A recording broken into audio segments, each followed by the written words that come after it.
The story of the Buddha's life, like all of Buddhism, is a story about confronting suffering.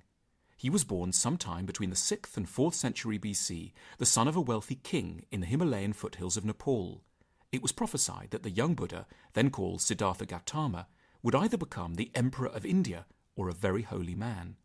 Since Siddhartha's father desperately wanted him to become the former, he kept the child isolated in a palace. Young Gautama had every imaginable luxury: jewels, servants, lotus ponds, even beautiful dancing women. For 29 years, Gautama lived in bliss, protected from the smallest misfortunes of the outside world. But then he left the palace for short excursions. What he saw amazed him.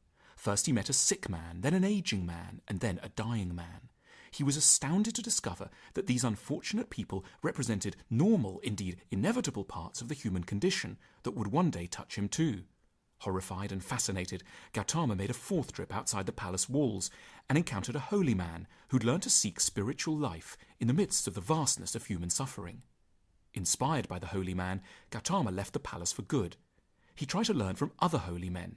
He almost starved himself to death by avoiding all physical comforts and pleasures, as they did. Perhaps unsurprisingly, it didn't bring him solace from suffering. Then he thought of a moment when he was a small boy. Sitting by the river, he'd noticed that when the grass was cut, the insects and their eggs were trampled and destroyed.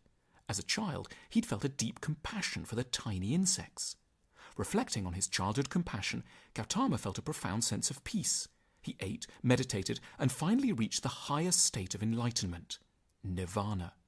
It refers to the blowing out of the flames of desire. With this, Gautama had become the Buddha, the awakened one.